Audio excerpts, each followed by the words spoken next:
Hi everyone, myself Sailen Thakur. Here I will walk you through my solution for the web server log analysis assessment. This assessment involves analyzing the Calgary HTTP dataset which contain about a year's worth of HTTP requests to the University of Calgary Computer Science web server. The goal is to extract meaningful insight from real-world web server log data using Python and Pandas. So come to the part 1, data loading and cleaning. So in that, first I imported the necessary libraries like ft, plib, gzip, read, datetime, and pandas. So ftplib is for downloading files from ftp server, gzip for decompressing gz file, re for regular expression to parse log line, and datetime for handling timestamp, and pandas for data analytics. First, after importing all the necessary libraries, I create some functions. First function, come to the first function. First function is download from FTP. So the download from FTP function connect to the FTP server, download the log file and save it locally. This ensure we have the raw data to work with. Second, come to the second function, read gz log file. So the read gz log file function, open the .gz file and read each line, return a list of log entries, and if any error come, so I am handling all the error in the using the try except block. If any error is come, so it will go to the accept block and print the error message into the console. And I am handling all error in every function. And come to the parse third function, parse log line. So parse the parse log line function uses a regular expression to extract a field from each line, such as IP address, timestamp, method, resources, protocol, status code, and etc. And if a line is a malform, it will return a null, none to uh, skip it. And come to the next function, process log. So process log function apply the parser to every line and collect only valid entries. Now come to the next function, save clean file, clean data. So the save clean data function save the clean data to both CSV and Parquet format for efficient analysis.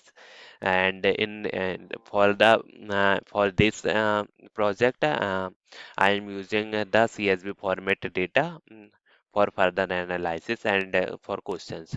And here I created the main function. So the main function put it all together. It download, read, parse, and save the clean data. After running this, we have a structured data set which is ready for analysis.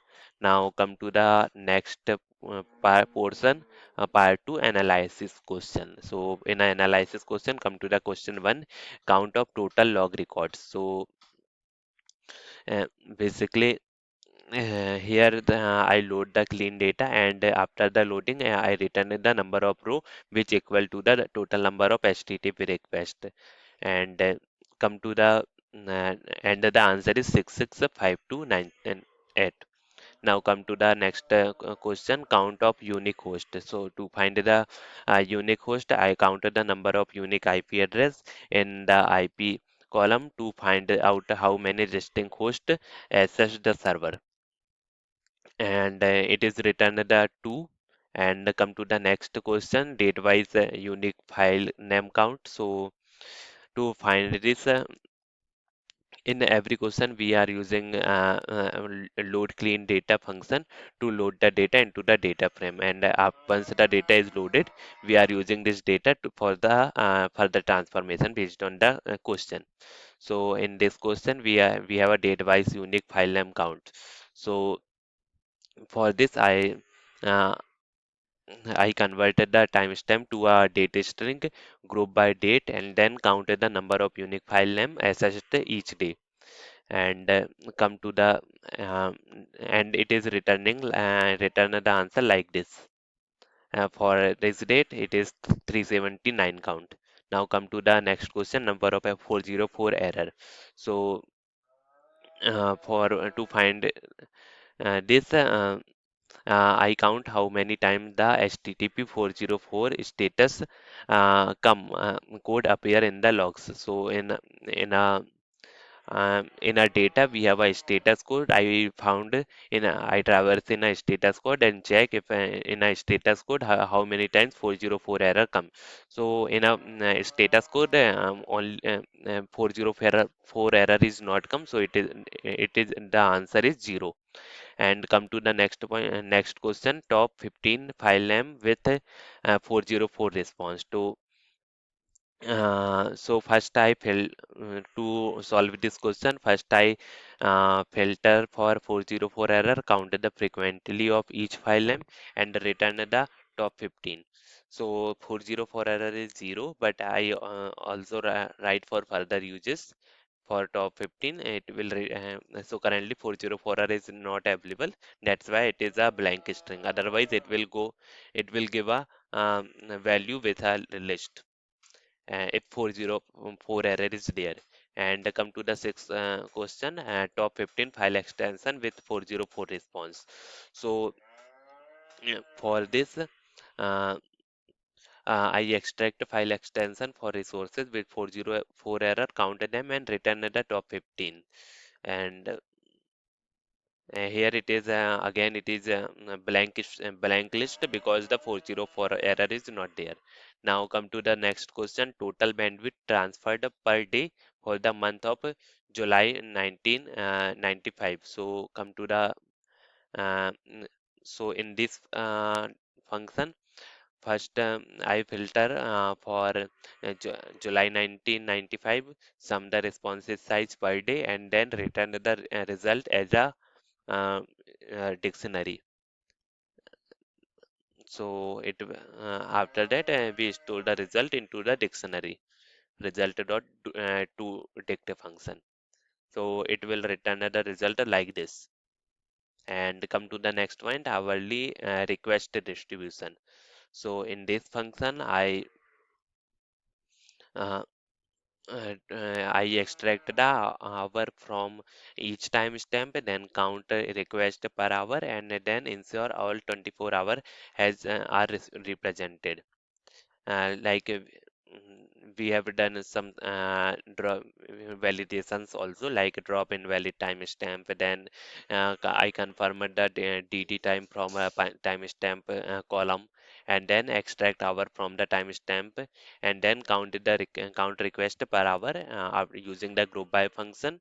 And I ensure all the hours like for 24 hours are present with a zero if missing. Now, after that, it will return the result into the dictionary, like for 0 hour, for 0, 1, 2, and it will end like a 20 in a 23 hour. Now, come to the next point. So, top 10 most request file name. So, to find the most request file name, I create a function top 10 most request file name. In a in that function, I count how often each HTTP status code appear in the log and return the result as a dictionary. So you can see that uh, after that, like we have a index.html come and top. So basically, it return if resources are not resources is not available, then it will return expected resources column not found in the data. And if the resource column is there, we will count the values, and after that we store this value into the file name count. And here in the top 10, we are extracting top 10 data from the in a top 10 we are storing file names count uh, top 10 rows, and after that we are extracting this data into the tuple format. And after in the last HTTP response code distribution, so I create a response code distribution. So in that I count how often each HTTP status code appear in the log and return the result as a dictionary. So once I convert the status to check if a status column, a status code column is there, and if convert a status to numeric, if it is not, and if drop an invalid status code, and after that we convert status to status code into the integer type, and then we count occurrence of each status code, like 404 and 404 it is 0, and 200 it is 566,842 times for 200 comes. And as you can see, each answer is printed below. It is respected question confirming that the code work indented, and my approach was to modularize the code for clean and reusability. The main challenge was parsing the raw data lines correctly, especially handling malformed entry and ensuring all fields were extracted and converted properly. I also made sure to handle missing and invalid data gracefully so the analysis function would not break. And thanks for watching. If you have any question or feedback, please leave a comment below, and feel free to adjust this script to match your speaking